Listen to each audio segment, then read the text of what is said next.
ग्राम सभा से अनुमोदित सूची को ही अबुआ आवास योजना में मिलेगी प्राथमिकता। संसदीय कार्य मंत्री आलमगीर आलम ने कहा कि ग्राम सभा से अनुमोदित सूची को ही अबुआ आवास योजना में प्राथमिकता मिलेगी। अगर ग्राम सभा से अनुमोदित सूची में किसी भी स्तर की गड़बड़ी की शिकायत मिलेगी तो उस पर कार्रवाई की जाएगी। श्री आलम ने विधायक लंबोदर महतो की ओर से ध्यान आकर्षण के माध्यम से पूछे गए सवाल के जवाब में यह बातें कही। विधायक लंबोदर महतो ने सदन में बताया कि ग्राम सभा से जो सूची अनुमोदित की जा रही है उसे हूबहू विभाग की वेबसाइट पर अपलोड नहीं किया जा रहा है। विभाग की वेबसाइट पर जारी सूची और ग्राम सभा से अनुमोदित सूची में अंतर है। उन्होंने लाभुकों के चयन में गड़बड़ी का भी आरोप लगाया। नगर निगम व नगर पंचायत चुनाव को लेकर उठाए गए सवाल के जवाब में मंत्री सत्यानंद भोक्ता ने सदन को बताया कि सुप्रीम कोर्ट के आदेश पर इस मामले में ट्रिपल टेस्ट होना है। सरकार की ओर से पिछड़ा आयोग का गठन किया गया है। आयोग की रिपोर्ट आने पर ठोस व उचित कार्रवाई की जाएगी। विधायक नीलकंठ सिंह मुंडा की ओर से ध्यान आकर्षण के माध्यम से उठाए गए सवाल के जवाब में मंत्री ने यह जानकारी दी है। विधायक ने कहा कि जब अप्रैल 2023 में कार्यकाल खत्म हो रहा था तो सरकार की ओर से पहले क्यों नहीं तैयारी की गई, ट्रिपल टेस्ट कराने में क्यों विलंब किया गया। इस पर मंत्री की ओर से कहा गया कि सरकार गंभीर है, सुप्रीम कोर्ट के आदेश के तहत कदम उठाए जा रहे हैं। सरकार 3 महीने में 5.57 लाख किसानों को सीएम सुखाड़ राहत योजना की राशि देगी। झारखंड विधानसभा बजट सत्र के 5वें दिन गुरुवार को 11:10 पर सदन की कार्रवाई शुरू हुई। भाजपा विधायक बिरंची नारायण ने सदन में कहा कि नेता प्रतिपक्ष बने 6 महीने हो गए लेकिन अब तक सूचना आयुक्त की नियुक्ति नहीं हुई है। हजारों अपील पेंडिंग है। पीड़ितों को न्याय दिलाने के लिए जल्द आयोग का पुनर्गठन किया जाए। कांग्रेस विधायक इरफान अंसारी ने जामताड़ा रेल हादसे का मामला सदन में उठाया। उन्होंने कहा कि रेलवे की लापरवाही से हादसा हुआ है। मृतकों के परिजनों को 50 लाख मुआवजा और सरकारी नौकरी दी जाए। भाजपा विधायक नीलकंठ सिंह मुंडा ने सूखा पीड़ित किसानों को मुआवजा नहीं मिलने का मामला सदन में उठाया। इस पर मंत्री बादल पत्रलेख ने बताया कि मुख्यमंत्री सुखाड़ राहत के तहत 2022-23 में 33,63,201 आवेदन मिले थे। इनमें से 13.66 लाख किसानों को 478.4 करोड़ राशि का भुगतान किया गया है। 5.57 लाख किसानों को सत्यापन हो चुका है, उन्हें जल्द पेमेंट किया जाएगा। 4.90 लाख किसानों का सत्यापन बाकी है, सत्यापन के बाद उन्हें पेमेंट होगा। मंत्री ने कहा कि जिन किसानों का सत्यापन हो चुका है उन्हें 3 महीने में पेमेंट करा दिया जाएगा। झारखंड के छात्राओं का ट्विटर महाअभियान टॉप ट्रेंड में। जेएसएससी सीजन की परीक्षा शीघ्र कराने की मांग। झारखंड स्टाफ सिलेक्शन कमीशन के खिलाफ प्रदेश के स्टूडेंट्स के ट्विटर महाअभियान को सोशल मीडिया पर अपार समर्थन मिला। गुरुवार को महाअभियान #conduct JSSC fair exam social media site x के ट्रेंड में टॉप में आ गया था। छात्र संगठनों ने जेएसएससी सीजन की निष्पक्ष परीक्षा कराने की मांग के समर्थन में ट्विटर महाअभियान का आह्वान किया था। ट्विटर महाअभियान की शुरुआत के पहले ही घंटे में टॉप ट्रेंड में 58,000 से अधिक लोग इसके समर्थन में आ गए। कुछ ही देर बाद इस टॉपिक पर बात करने वालों की संख्या 1 लाख से अधिक हो गई। इस अभियान की सफलता से छात्र संगठन के नेता और जेएसएससी सीजन की परीक्षा देने वाले अभ्यर्थी बेहद खुश है। इस अभियान को झारखंड की मुख्य विपक्षी पार्टी भारतीय जनता पार्टी के नेताओं का भी समर्थन मिला। सरकारी स्कूल पर मस्जिद जैसी मीनारें, झारखंड में क्या है नया विवाद, भड़के हिंदूवादी। भारतीय जनता पार्टी के साथ विश्व हिंदू परिषद और बजरंग दल जैसे हिंदूवादी संगठन एक बार फिर झारखंड सरकार पर स्कूल के इस्लामीकरण की छूट देने का आरोप लगाकर आक्रामक है।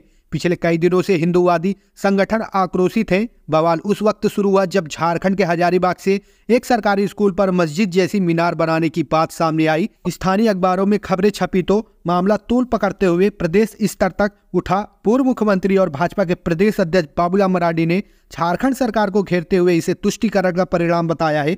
फिलहाल प्रशासन पूरे मामले की जांच में जुटा हुआ है।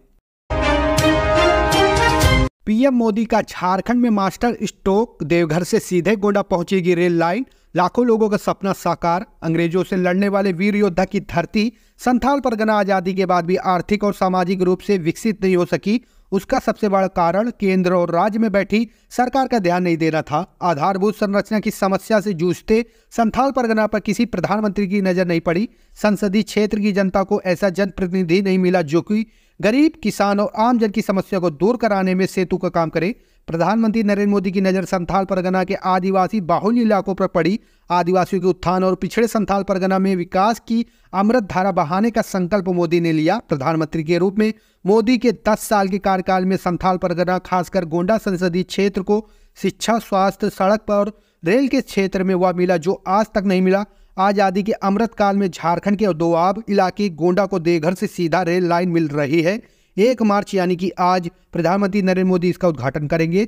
संयोग देखिए इतिहास कैसे अपने को दोहराता है। याद होगा 2019 के लोकसभा चुनाव से ठीक पहले धनबाद की धरती से प्रधानमंत्री नरेंद्र मोदी ने एम्स और एयरपोर्ट का शिलान्यास कर देवघर को 2 बड़ी सौगात दी थी। राजनीतिक प्रेक्षक इसे मोदी का मास्टर स्ट्रोक मानते हैं। उसी तरह 2024 के आम चुनाव की घोषणा से 10 दिन पहले धनबाद की ही धरती से मोदी संथाल परगना में दूसरा मास्टर स्ट्रोक लगाएंगे। संथाल परगना की एकमात्र सीट राजमहल पर भाजपा की नजर है। भाजपा ने 370 सीट पर भगवा लहराने का संकल्प लिया है और यह संभव होता इसलिए दिख रहा है कि मोदी गारंटी पर सबको भरोसा हो गया है। झारखंड में बदला मौसम का मिजाज, तेजी से चल रही हवा, गरज चमक को लेकर येलो अलर्ट जारी। राजधानी समेत झारखंड से ठंड की विदाई हो गई है। दिन की गाढ़ी धूप में गर्मी लग रही है। राज्य के अंदर अधिकतम पारा 35 डिग्री के करीब पहुंच चुका है। पिछले 24 घंटों के दौरान जमशेदपुर का अधिकतर तापमान 34.6 और न्यूनतम तापमान 18.8 डिग्री दर्ज किया गया है। वहीं राजधानी समेत राज्य के अधिकांश जिलों का अधिकतम तापमान 30 डिग्री को पार कर चुका है। रांची का अधिकतम तापमान 30.1 और मेदिनीनगर का 33.1 डिग्री दर्ज किया गया है। मौसम विज्ञान केंद्र रांची द्वारा जारी पूर्वानुमान की बात करें तो 1 मार्च को आसमान साफ रहेगा और मौसम शुष्क बना रहेगा। वहीं 2 से 3 मार्च को राज्य के उत्तर पश्चिम हिस्से में मेघ गर्जन के साथ हल्की वर्षा होने की संभावना है। बीआरपी सीआरपी महासंघ करेगा 5 से आंदोलन। बीआरपी सीआरपी महासंघ झारखंड ने अपनी सेवा शर्त नियमावली और मानदेय वृद्धि सहित अन्य मांगों को लेकर चरणबद्ध आंदोलन की घोषणा की है। महासंघ के अध्यक्ष पंकज शुक्ला ने गुरुवार को बताया कि धुर्वा स्थित झारखंड शिक्षा परियोजना परिषद के राज्य कार्यालय पर 5 मार्च से 72 घंटे का घेरा डालो डेरा डालो कार्यक्रम आयोजित किया जाएगा।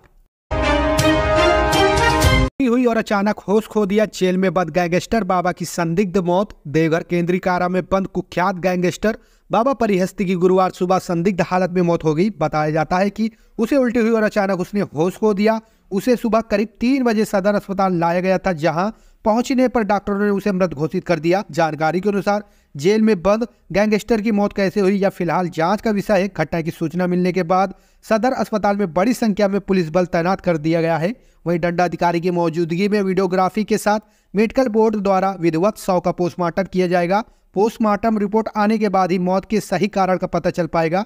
बता दें कि पिछले महीने उसे जेल के सारड़ थाना क्षेत्र से पुलिस ने गिरफ्तार कर जेल भेज दिया गया था। उसके खिलाफ कई संगीन मामले पहले से दर्ज हैं। इसको लेकर पुलिस काफी सतर्कता बरत रही है। पिछले दिनों बाबा परिहस्त को जेल के अंदर दूसरे गिरोह के सदस्य विवाद होने की सूचना मिली थी, हालांकि इसकी पुष्टि नहीं की गई थी। वहीं मौत के बारे में जेल अधीक्षक सत्येंद्र चौधरी ने कहा कि उसे अचानक उल्टी हुई, तबियत बिगड़ने पर उसे तत्काल इलाज के लिए देवघर सदर अस्पताल भेज दिया गया। वहां डॉक्टरों ने उसे मृत घोषित कर दिया। वहीं पुलिस अपने स्तर पर मामले की जांच कर रही है।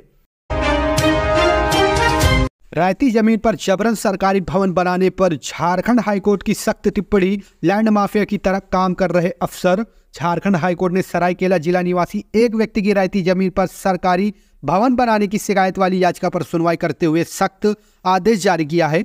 कोर्ट ने कड़ी टिप्पणी करते हुए कहा कि सरकार के अफसर लैंड माफिया की तरह काम कर रहे हैं। अदालत ने जमीन के बदले मुआवजा भुगतान के साथ साथ जबरन निर्माण कराने वाले जिम्मेदार अफसर के वेतन या पेंशन से 5 लाख रुपए वसूल कर जमीन के मालिक को भुगतान करने को कहा है। याचिका दुर्गा हेम्ब्रम नामक शख्स ने दायर की थी। इसमें उन्होंने शिकायत की थी कि उनकी 9 डिसमिल जमीन पर सरकार के अफसरों ने जबरदस्ती भवन निर्माण करा दिया है। इसके लिए उन्हें कोई मुआवजा भी नहीं दिया गया है। गुरुवार को इस याचिका पर हुई सुनवाई के दौरान सरायकेला खरसावां जिले के उपायुक्त शासरी कोर्ट में उपस्थित हुए, जबकि राज्य के भू राजस्व एवं भवन निर्माण सचिव ने ऑनलाइन हाजिरी दर्ज कराई। झारखंड के 5 मजदूरों को तमिलनाडु में बनाया गया बंधक। साहिबगंज एवं धनबाद से मजदूरी करने तमिलनाडु गए 5 मजदूरों को एक कंपनी के ठेकेदार ने बंधक बना लिया है। इधर परिजनों को रो का बुरा हाल है। परिजन अपने बच्चों को मुक्त कराने एवं सकुशल घर वापसी को लेकर प्रशासन एवं जनप्रतिनिधियों से गुहार लगा रहे हैं। राजमहल मधुसूदन कॉलोनी निवासी अर्जुन हालदार ने बताया कि उनका बेटा विक्रम हालदार के साथ 3 पहाड़ कसड़भंगा के रवि कुमार दास, साहिबगंज के सौरभ कुमार व बॉबी कुमार, धनबाद का सागर तुरी को तमिलनाडु के तूतीगुरिल में जीआरएफ कंस्ट्रक्शन कंपनी के ठेकेदार बंधक बना रखा है। जबरन कार्य कराने का दबाव दिया जा रहा है और मारपीट भी की जा रही है। बंधुआ मजदूर की तरह कार्य करने का प्रयास किया जा रहा है। इधर राजमहल विधायक अनंत ओझा ने विधानसभा में अर्जुन हालदार के पुत्र सहित अन्य 4 की रिहा कराने की मांग की है। विधायक ने कहा कि थाने में मजदूर के पिता द्वारा आवेदन देने के बाद भी अभी तक कोई कार्रवाई नहीं हुई है, जिस पर मुख्यमंत्री ने सदन में विधायक को आश्वासन दिया कि मजदूरों की रिहाई के लिए शीघ्र पहल की जाएगी। पीएम मोदी 1 मार्च को यानी कि आज सिंदरी में हर्ल कारखाना का करेंगे उद्घाटन। 200 करोड़ की लागत से बनेगा यूरिया संयंत्र। पीएम नरेंद्र मोदी एक बार फिर झारखंड दौरे पर आ रहे हैं। धनबाद जिले के सिंदरी में स्थित हर्ल कारखाने का उद्घाटन करेंगे। जिला प्रशासन ने इसकी तैयारी पूरी कर ली है। सिंदरी को सुंदरी बनाने के लिए पीएम मोदी ने 25 मई 2018 को बलियापुर हवाई अड्डा में हर्ल का शिलान्यास किया था। यह एक मिश्रित ज्वाइंट वेंचर कंपनी है। इसमें यूरिया व अमोनिया का निर्माण होता है। इससे पहले देश का पहला खाद्य कारखाना FCIL सिंदरी का विधिवत उद्घाटन करने के लिए 2 मार्च 1992 को भारत के पहले प्रधानमंत्री पंडित जवाहरलाल नेहरू सिंदरी आए थे, जहां उन्होंने FCIL खाद्य कारखाना को देश को समर्पित किया था। इसके बाद सिंदरी शहर का विकास हुआ, जिसके कारण सिंदरी को सुंदरी कहा जाने लगा। पंडित नेहरू को सड़क मार्ग द्वारा सिंदरी FCIL प्लांट में लाया गया था, लेकिन 1992 में FCIL को घाटे में दिखाते हुए 31 दिसंबर 2022 को उसे बंद करा दिया गया। उसके बाद सिंदरी शहर धीरे धीरे खंडहर में तब्दील हो गया था। बैलेट पेपर से चुनाव कराने की मांग को लेकर निर्वाचन आयोग को सौंपा ज्ञापन। लोकतांत्रिक अधिकारों के लिए लड़ने वाले आदिवासी मूलवासी संगठनों ने राज्य निर्वाचन आयोग कार्यालय का गुरुवार को घेराव किया। इस दौरान झारखंड में लोकसभा और विधानसभा चुनाव में ईवीएम से वोटिंग कराने का विरोध किया। संगठनों ने मुख्य चुनाव आयुक्त भारत निर्वाचन आयोग के नाम से ज्ञापन सौंपा गया। इसमें कहा गया कि ईवीएम एक इलेक्ट्रॉनिक मशीन है जिसे हैक किया जा सकता है। कई अवसरों पर इनमें गड़बड़ी और हैकिंग की बात सामने आई है। इससे देश में लगातार जन विक्षोभ बढ़ रहा है।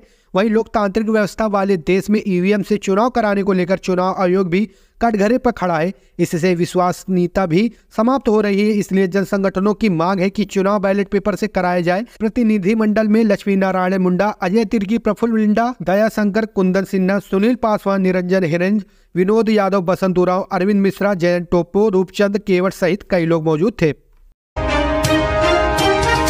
पारा शिक्षकों को काउंसलिंग का अंतिम मौका देगी सरकार। प्राथमिक शिक्षक नियुक्ति वर्ष 2015 में गैर पारा श्रेणी में आवेदन करने वाले पारा शिक्षकों के लिए सरकार अंतिम काउंसलिंग करेगी। इसका लाभ उन्हीं को मिलेगा जिन्होंने हाई कोर्ट में याचिका लगाई है। सरकार द्वारा यह जानकारी गुरुवार को हाई कोर्ट को दी गई। कहा गया कि काउंसलिंग पर कैबिनेट की मंजूरी मिल गई है। इस पर हाई कोर्ट ने सरकार को अंतिम काउंसलिंग की प्रक्रिया जल्द शुरू करने का निर्देश देकर याचिका निष्पादित कर दी। मामले में एन अंसारी व अन्य ने याचिका लगाई थी। वर्ष 2023 में हाई कोर्ट की एकल पीठ ने सुनवाई के बाद अदालत ने ऐसे उम्मीदवारों के लिए काउंसलिंग कराने का निर्देश दिया था। इस पर सरकार ने खंडपीठ में अपील कर कहा था कि वर्ष 2015 की प्राथमिक शिक्षक में गैर पारा शिक्षक श्रेणी में आवेदन करने वाले के लिए अब कोई काउंसलिंग नहीं की जाएगी। प्राथमिक शिक्षक नियुक्ति के लिए उनके नाम पर विचार नहीं किया जाएगा। खंडपीठ ने भी एकल पीठ के आदेश को सही ठहराया था और सरकार को काउंसलिंग करने का निर्देश दिया था। गुरुवार को सुनवाई के दौरान सरकार की ओर से बताया गया कि सरकार ऐसे शिक्षकों के लिए अंतिम काउंसलिंग कराएगी और इस प्रस्ताव को कैबिनेट से मंजूरी मिल गई है। वाराणसी रांची कोलकाता एक्सप्रेसवे से 6 घंटे बचेंगे समय, सिर्फ 9 घंटे में होगी यात्रा। वाराणसी रांची कोलकाता एक्सप्रेसवे निर्माण हो जाने से यात्रियों का सफर आसान हो जाएगा और कम समय में यात्रा पूरी कर सकेंगे। इस पर भूमि अधिग्रहण समेत पूरी लागत 1317 करोड़ रुपए आएगी। परियोजना पूरी होने के बाद वाराणसी से कोलकाता की दूरी 9 घंटे में पूरी की जा सकेगी। अभी यह दूरी तय करने में 15 घंटे लगते हैं। अधिकारियों के अनुसार यह राजमार्ग देश के विभिन्न प्राचीन और पवित्र शहरों को एक साथ जोड़ेगा। राजमार्ग में 27 किलोमीटर सड़क हरित क्षेत्र होगा। इसके बनने से लॉजिस्टिक लागत में कमी आएगी, औद्योगिक गतिविधियों को भी बढ़ावा मिलेगा। इस पथ के निर्माण होने से यूपी, बिहार, झारखंड और बंगाल के बीच कनेक्टिविटी होगी। यूपी के चंदौली जिले के साथ साथ औरंगाबाद, कैमूर, रोहतास, रांची, बोकारो, पुरुलिया को अच्छी कनेक्टिविटी मिलेगी। यह सड़क कैमूर, रोहतास के दक्षिणवर्ती इलाकों से गुजरेगी।